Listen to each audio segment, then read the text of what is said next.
Hello and welcome back, my name's Gamer Ryan, and today we're looking at the guide for alliances.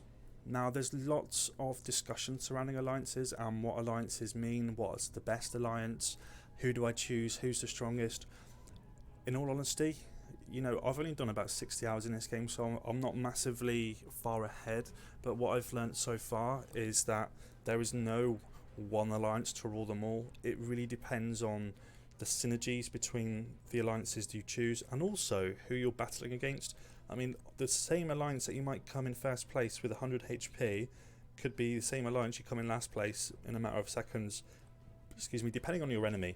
So it's about reading the board as well, and in order to read the board you kind of need to be adaptive and know the alliances the best you can. For early game, I definitely recommend picking up the Druid, because as soon as you've got two unique Druids, one of them levels up, so the lowest star ally Druid level is upgraded a level. So for example, if I've got a Treant and an Enchantress, one of those two at the start of the level will then rank up to be a 2-star. So we've got one 1-star and one 2-star for the price of two 1-stars.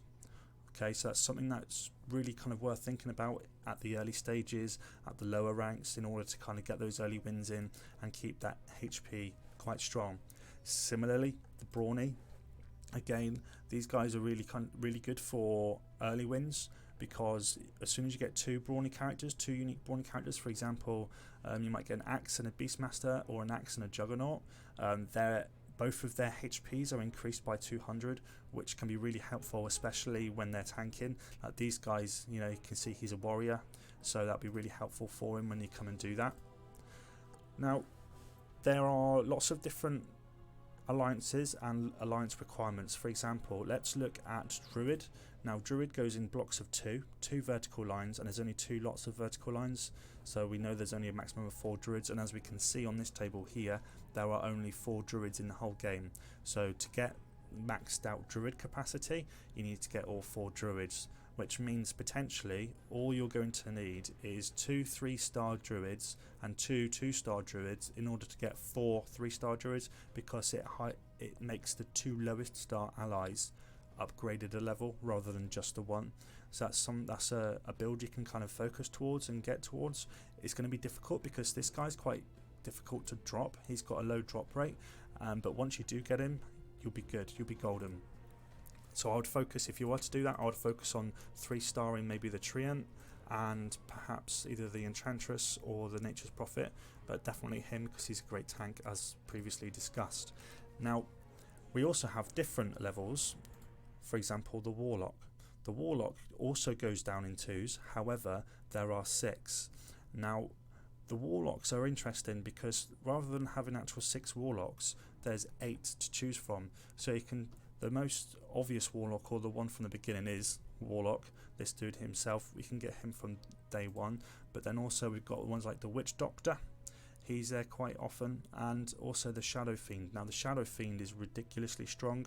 I really enjoy his AoE attack, and early game, if you can get him, or early to mid game, he's really beneficial for your team if he fits and works towards the synergy, and I'll talk about synergies in a sec, so don't worry. Now it goes deeper. Let's look at the Hunters, for example. No, I don't want Hunters, my bad, I want Warriors. There we are. So instead of going down 2, they go down 3. So in order to get the buff from the warrior, you need 3 different warriors in order to gain that 10 armor. Okay, now rather than having 2 vertical lines, it's got 3. So in order to get all warriors to get 25 armor, you need to have 9 warriors, and we've got 10 warriors to choose from. And it starts with ones such as, you know, Axe and Tusk. Is that Tusk? Yeah, Axe and Tusk, and then you can move up to Juggernaut. Now it's really important to think about what kind of build you're going for. Do you want to just get a small buff from your warriors? Are they not your focus?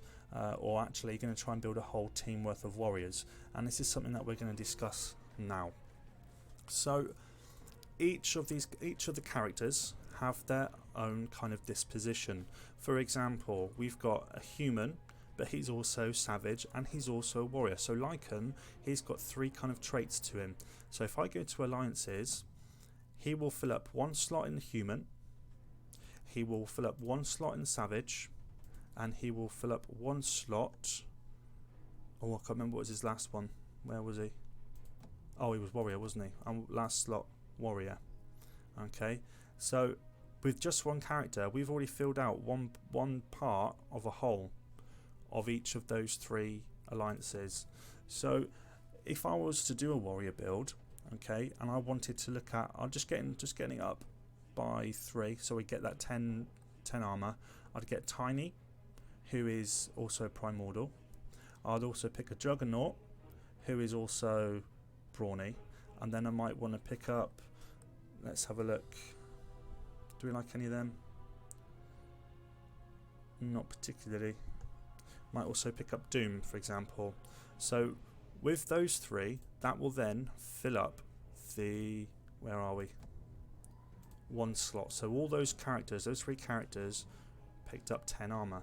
Now with Doom, he also has a second trait, or a primary trait. He is a demon. Now the demon ability is interesting because, or alliance, where is it? It says here, all demon units gain 50% pure damage, active when you have only one type of demon unit on the board. So you only need to have one type of demon unit. If you get more than one type of demon unit, it doesn't work, it'll cancel it out.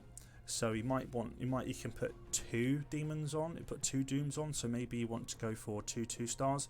2 2-star dooms is going to be stronger than a doom and a Queen of Pain, because you won't get this buff here.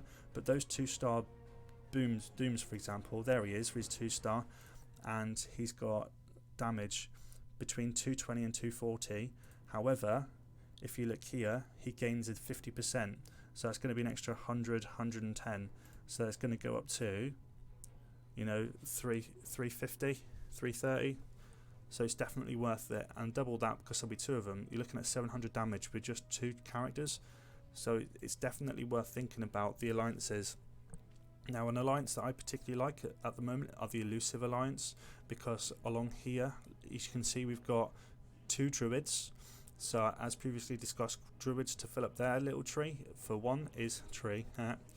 Is going to be 2, so they get that buff automatically as well. We've got the Phantom Assassin, the Templar Assassin, and is it Luna? No, it's not Luna.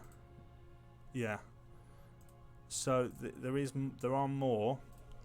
I've said it now. We can't see it. There are more than just, here we go, one set of abilities or one set of alliances you can get.